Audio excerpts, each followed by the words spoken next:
السلام علیکم ورحمۃ اللہ وبرکاتہ۔ اعوذ باللہ من الشیطان الرجیم، بسم اللہ الرحمن الرحیم۔ انما المؤمنون اخوۃ فاصلحوا بین اخویکم واتقوا اللہ لعلکم ترحمون۔ صدق اللہ العلی العظیم۔ رب اشرح لی صدری ویسر لی امری واحلل عقدۃ من لسانی یفقہوا قولی، رب زدنی علما۔ مومن تو ایک دوسرے کے بھائی ہیں، لہٰذا اپنے بھائیوں کے درمیان تعلقات کو درست کرو اور اللہ سے ڈرو، امید ہے کہ تم پر رحم کیا جائے گا۔ سورہ الحجرات کی تفسیر کا سلسلہ الحمدللہ جاری ہے۔ ابھی ہم نے آیت نمبر 10 کی تلاوت اور اس کی ترجمانی سماعت کی۔ گزشتہ جن آیتوں کا مطالعہ ہمارے سامنے آیا، اللہ سبحانہ وتعالیٰ متعدد احکامات اس کے اندر دیے ہیں۔ گزشتہ آیت نمبر 9 کے اندر یہ بات آئی کہ اگر اہل ایمان میں سے دو گروہ آپس میں لڑ جائیں تو ان کے درمیان صلح کراؤ، پھر اگر ان میں سے ایک گروہ دوسرے گروہ سے زیادتی کرے تو زیادتی کرنے والے سے لڑو یہاں تک کہ وہ اللہ کے حکم کی طرف پلٹ آئے، پھر اگر وہ پلٹ آئے تو ان کے درمیان عدل کے ساتھ صلح کرا دو اور انصاف کرو کہ اللہ انصاف کرنے والوں کو پسند کرتا ہے۔ اس کے بعد کی آیت ہے جس میں جو ہے وہ احکامات دیے جا رہے ہیں اور وہ آداب بھی ہیں جس کے ذریعے سے اللہ کے رسول صلی اللہ علیہ وسلم کی تعظیم، تکریم، اکرام اور اس کے اندر جو ہے کوئی یہ نہ ہو ناشائستہ یا نازیبا یا غلط بات جو ہے، یہاں تک کہ آپ کے حجروں کے باہر سے کھڑے رہ کر پکارنا بھی نہیں ہے، بلکہ مجلس کے آداب میں سے یہ ہے کہ اللہ کے رسول صلی اللہ علیہ وسلم جب موجود ہوں تو زور سے بھی نہ بات کریں۔ تو یہ مطالعہ ہمارے سامنے گزشتہ آ گیا۔ اب یہاں پہ بتایا جا رہا مومن تو ایک دوسرے کے بھائی ہیں، لہٰذا اپنے بھائیوں کے درمیان تعلقات کو درست کرو۔ یعنی یہ ہے کہ یہ آیت دراصل دنیا کے تمام مسلمانوں کی ایک عالمگیر برادری قائم کرتی ہے، اور یہ اسی کی برکت ہے کہ کسی دوسرے دین یا مسلک کے پیرووں میں وہ اخوت نہیں پائی گئی جو مسلمانوں کے درمیان پائی جاتی ہے۔ اس حکم کی اہمیت اور اس کے تقاضوں کو رسول اللہ صلی اللہ علیہ وسلم نے اپنے بکثرت ارشادات میں بیان فرمایا ہے، جن سے اس کی پوری روح سمجھ میں آ سکتی ہے۔ حضرت جریر بن عبداللہ کہتے ہیں کہ رسول اللہ صلی اللہ علیہ وسلم نے مجھ سے 3 باتوں پر بیعت لی تھی۔ ایک یہ کہ نماز قائم کروں گا، دوسری یہ کہ زکوٰۃ دیتا رہوں گا، تیسری یہ کہ ہر مسلمان کا خیر خواہ رہوں گا۔ یہ تین باتیں جو ہے 3 باتوں پر بیعت لی تھی۔ ایک اور حدیث میں حضرت عبداللہ بن مسعود رضی اللہ کی روایت ہے کہ اللہ کے رسول صلی اللہ علیہ وسلم نے فرمایا، مسلمان کو گالی دینا فسق ہے اور اس سے جنگ کرنا کفر ہے۔ اسی مضمون کی روایت حضرت سعید بن مالک نے بھی اپنے والد سے نقل کی ہے۔ ایک اور حدیث میں حضرت ابو ہریرہ رضی اللہ کی روایت ہے کہ رسول اللہ صلی اللہ علیہ وسلم نے فرمایا، ہر مسلمان پر دوسرے مسلمان کی جان، مال اور عزت جو ہے حرام ہے۔ حضرت ابو سعید خدری رضی اللہ اور حضرت ابو ہریرہ رضی اللہ کہتے ہیں کہ آپ صلی اللہ علیہ وسلم نے فرمایا، مسلمان کا بھائی ہے اور وہ اس پر ظلم نہیں کرتا، اس کا ساتھ نہیں چھوڑتا اور اس کی تذلیل نہیں کرتا۔ ایک آدمی کے لیے یہی شر بہت ہے کہ وہ اپنے مسلمان بھائی کی تحقیر کرے، مذاق اڑائے۔ حضرت حضرت چہل بن سعد ساعدی آپ صلی اللہ علیہ وسلم کا ارشاد روایت کرتے ہیں کہ گروہ اہل ایمان کے ساتھ ایک مومن کا تعلق ویسا ہی ہے جیسا سر کے ساتھ جسم کا تعلق ہوتا ہے۔ وہ اہل ایمان کی ہر تکلیف کو اسی طرح محسوس کرتا جس طرح سر جسم کے ہر حصے کے درد کو محسوس کرتا ہے۔ اسی سے ملتا جلتا مضمون ایک اور حدیث میں ہے جس میں آپ صلی اللہ علیہ وسلم فرمایا، مومنوں کی مثال آپس کی محبت، وابستگی اور ایک دوسرے پر رحم اور شفقت کے معاملے میں ایسی ہے جیسے ایک جسم کی حالت ہوتی ہے کہ اس کے کسی عضو پر بھی تکلیف ہو تو سارا جسم اس پر بخار اور بے خوابی میں مبتلا ہو جاتا ہے۔ بخاری اور مسلم میں یہ حدیث ہم کو ملتی ہے۔ ایک اور حدیث میں آپ صلی اللہ علیہ وسلم کا ارشاد منقول ہوا کہ مومن ایک دوسرے کے لیے ایک دیوار کی اینٹوں کی طرح ہوتے ہیں کہ ہر ایک دوسرے سے تقویت پاتا ہے۔ یہ ہے اس آیت کی ضمن میں جو ہے ہم کو تفسیر ملتی ہے، جس میں کہا گیا کہ مومن تو ایک دوسرے کے کیا ہے بھائی ہیں، لہذا اپنے بھائیوں کے درمیان تعلقات کو درست کرو اور اللہ سے ڈرو، امید ہے کہ تم پر جو ہے رحم کیا جائے گا۔ پھر اس کے بعد دیکھتے ہیں فرمایا جا رہا، یا ایھا الذین آمنوا لا یسخر قوم من قوم عسیٰ ان یکونوا خیرا منہم ولا نساء من نساء عسیٰ ان یکن خیرا منہن ولا تلمزوا انفسکم ولا تنابزوا بالالقاب بئس الاسم الفسوق بعد الایمان ومن لم یتب فاولئک هم الظالمون۔ یہ آیت نمبر 11 ہے، جس میں ایمان والوں سے یہ اللہ تعالیٰ مخاطب ہے اور فرما رہا ہے کہ اے لوگو جو ایمان لائے ہو، نہ مرد دوسرے مردوں کا مذاق اڑائے، ہو سکتا ہے کہ وہ ان سے بہتر ہوں، اور نہ عورتیں جو دوسری عورتوں کا مذاق اڑائیں، ہو سکتا ہے کہ وہ ان سے بہتر ہو۔ آپس میں ایک دوسرے پر طعن نہ کرو اور ایک دوسرے کو برے القاب سے ادا کرو۔ ایمان لانے کے بعد فسق میں نام پیدا کرنا بہت بری بات ہے، اور جو لوگ اس روش سے باز نہ آئیں انہی کے لیے نہ آئے وہی جو ہے دراصل ظالم ہے۔ اتنا سخت الفاظ جو یہاں پر آخر میں استعمال کیا گیا ہے۔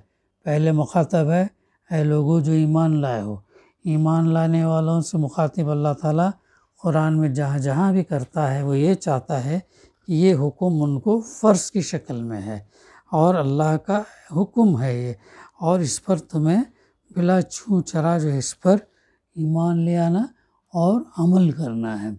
اور چونکہ اللہ کی بات کے اندر، علم کے اندر جو ہے کوئی نقص نہیں ہوتا، وہ انسانیت کی فلاح بہبودی کے لیے وہ احکامات دیتا ہے۔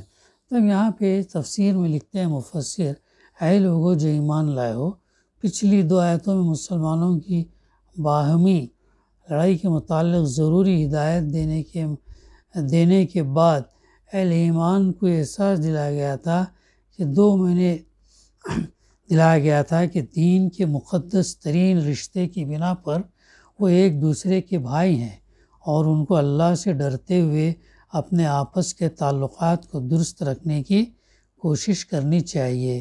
اب آگے جو ہے 2 آیتوں میں ان بڑی بڑی برائیوں کا سد باب کا حکم دیا جا رہا ہے جو بالعموم ایک معاشرے میں لوگوں کے باہمی تعلقات کو خراب کرتی ہیں۔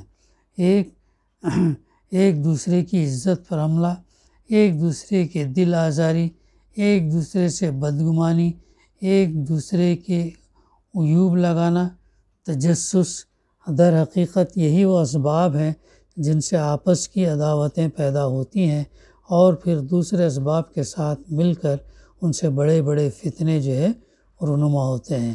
اس سلسلے میں جو احکام آگے آیتوں میں دیے گئے ہیں اور ان کی جو تشریحات احادیث میں ملتی ہیں، ان کی بنا پر ایک مفصل قانون ہتک یعنی لا آف لیبل مرتب کیا جا سکتا ہے۔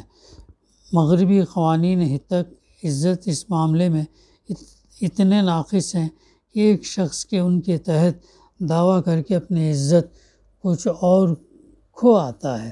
اسلامی قانون اس کے برعکس ہر شخص کی ایک بنیادی عزت کا قائل ہے، جس پر حملہ کرنے کا کسی کو حق نہیں ہے، قطع نظر اس سے کہ حملہ واقعیت پر مبنی ہو یا نہ ہو، اور جس پر حملہ کیا گیا ہے اس کی کوئی حیثیت عرفی ہو یا نہ ہو۔ مجرد یہ بات کہ ایک آدمی نے دوسرے آدمی کی تذلیل کی ہے اسے مجرم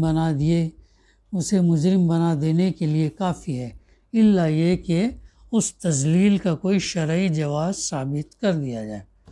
یہ بات کیا سمجھ میں آئی کہ اللہ تعالیٰ جو ایمان والوں سے خطاب کرتا ہے کہ نہ مرد دوسرے مردوں کا مذاق اڑائے۔ مذاق اڑانا غلط ہے، قرآن مجید میں اس کا تذکرہ ہے کہ ایک دوسرے پر مذاق اڑانا ہو سکتا ہے کہ ان سے بہتر ہو، یعنی اور نہ عورتیں بھی دوسری عورتوں کا مذاق اڑائیں، ہو سکتا ہے وہ ان سے بہتر ہو۔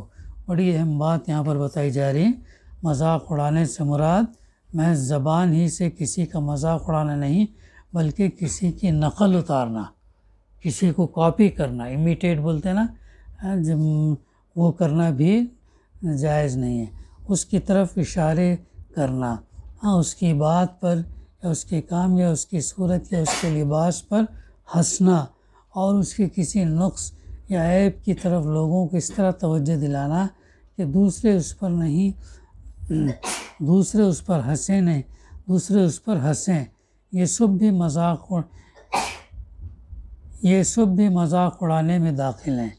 اصل ممانعت جس چیز کی ہے وہ یہ ہے کہ ایک شخص دوسرے شخص کی کسی نہ کسی طور پر تضحیک کرے، کیونکہ اس تضحیک میں لازماً اپنی بڑائی اور دوسرے کی تذلیل و تحقیر کے جذبات کارفرما ہوتے ہیں جو اخلاقاً سخت معیوب ہیں اور مغرور آتے ہیں۔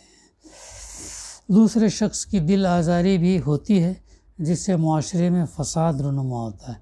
اسی بنا پر یہ اصل نام کو حرام کیا گیا ہے، اسی بنا پر اس فعل کو دراصل کیا کیا گیا، حرام کیا گیا ہے۔ مردوں اور عورتوں کا الگ الگ ذکر کرنے کا مطلب یہ نہیں کہ مردوں کے لیے عورتوں کا مذاق اڑانا یا عورتوں کے لیے مردوں کا مذاق اڑانا بہت جاگزیں ہے۔ دراصل جس وجہ سے دونوں کا ذکر الگ الگ کیا گیا وہ یہ ہے کہ اسلام سرے سے مخلوط سوسائٹی ہی کا قائل نہیں ہے، یعنی مکسڈ سوسائٹی، یہاں پھر میل اور جینٹس مل جاتے ہیں، ویسا جو ہے اسلام میں الاؤڈ نہیں ہے، البتہ یہاں پر اجازت لے کر چلا سکتے ہیں۔ دراصل جس وجہ سے دونوں کا ذکر الگ الگ کیا گیا وہ یہ ہے کہ اسلام سرے سے مخلوط سوسائٹی ہی کا قائل نہیں ہے۔ ایک دوسرے کی تضحیک عموماً بے تکلف مجلسوں میں ہوا کرتی ہے، اور اسلام میں یہ گنجائش رکھی نہیں گئی کہ غیر محرم مرد اور عورتیں کسی مجلس میں جمع ہو کر آپس میں جنسی مذاق کریں۔ اس لیے اس بات کو ایک مسلم معاشرے میں قابل تصور نہیں سمجھا گیا کہ ایک مجلس میں مرد کسی عورت کا مذاق اڑائیں گے یا عورتیں کسی مرد کا مذاق اڑائیں گے۔ یہ بڑا اہم حکم ہے ایک اچھے اور ہیلدی سوسائٹی کے لیے، جہاں پر اسی لیے اسلام میں جو ہے کوئی ایجوکیشن نہیں ہے، بوائز اینڈ گرلز کا جو ہے الگ الگ کرنا ضروری ہے، ان کا ایجوکیشن الگ، ان کا ایجوکیشن الگ۔ تو اب یہ پرابلم آتا ہے آگے پروفیشنل کورسز کے اندر، تو وہاں پر بھی ہم کو بہت احتیاط، اگر کوئی ایسا کالج اویلیبل ہے جہاں پر ایکسکلوزیو گرلز یا بوائز کا اگر ہو تو گرلس کے لیے گرلس کالج کو ہمیں اختیار کرنا چاہیے۔ یہ اللہ سبحانہ و تعالیٰ کے احکام ہے، اور اللہ سبحانہ و تعالیٰ کے احکام علم اور حکمت کی بنیاد پر جو ہے وہ ہوتے ہیں۔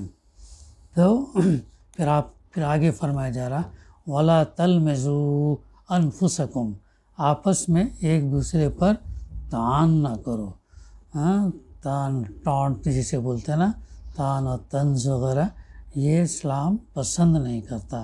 ایک ہیلدی معاشرے کے لیے، ہیلدی انوائرمنٹ، سماج کے لیے جو ہے طعن تشنی، اس میں ہوتا کیا، سامنے والا جو ہے دوسرے کو گراتا، نیچے کرتا، تو یہ چیز پسند نہیں ہے۔ اصل میں مفسر یہاں پر لکھتے ہیں کہ لفظ استعمال ہوا جس کے اندر طعن تشنی کے علاوہ متعدد دوسرے مفہومات بھی شامل ہیں، مثلاً چوٹیں کرنا، پھپتیاں کسنا، الزام دھرنا، اعتراض جڑنا، جب عیب چینی کرنا، کھلم کھلا یا زیر لب اشاروں سے کسی کو نشانہ ملامت بنانا، یہ سب افعال بھی چونکہ آپس کے تعلقات کو بگاڑتے ہیں اور معاشرے میں فساد برپا کرتے ہیں، اس لیے ان کو حرام کر دیا گیا ہے۔ کلام الہی کی بلاغت یہ ہے کہ لا یلمزوا بعضکم بعضا، ایک دوسرے پر طعن نہ کرو۔ کتنی اہم بات ہے، کہنے کے بجائے لا تلمزوا انفسکم، اب اپنے اوپر طعن نہ کرو، کہ الفاظ استعمال فرمائے گئے جن سے خود بخود یہ بات واضح ہوتی ہے کہ دوسروں پر زبان طعن دراز کرنے والا دراصل خود اپنے آپ کو مطعون کرتا ہے۔ ظاہر بات ہے کہ کسی شخص کی زبان دوسروں کے خلاف بدگوئی کے لیے اس وقت تک جو ہے نہیں کھلتی جب تک اس کے دل میں برے جذبات کالا خواب جو ہے پک کر پھوٹ پڑنے کے لیے تیار ہو گیا ہو۔ اس طرح ان جذبات کی پرورش کرنے والا دوسروں سے پہلے اپنے نفس کو تو بدی کا آشیانہ بنا چکتا ہے، پھر جب وہ دوسروں پر چوٹ کرتا ہے تو اس کے معنی یہ ہے کہ وہ خود اپنے اوپر چوٹیں کرنے کے لیے دوسروں کو دعوت دے رہا ہے۔ یہ الگ بات ہے کہ کوئی اپنے شرافت کی بنا پر اس کے حملوں کو ٹال جائے، مگر اس نے تو اپنی طرف سے یہ دروازہ کھول ہی دیا کہ وہ شخص بھی پر حملہ آور ہو جس کو اس نے اپنی زبان کے تیروں کا ہدف بنایا ہے۔ یہ ہے وَلَا تَلْمِزُوا أَنفُسَكُمْ کی تفسیر اور ترجمانی جو بھی ہم نے سماعت کی۔ بقیہ انشاءاللہ آئندہ سلسلہ ہم جاری رکھیں گے۔ دعا ہے کہ اللہ سبحانہ وتعالی ہمیں کہنے سننے سے زیادہ عمل کرنے کی توفیق عطا کرے۔ ربنا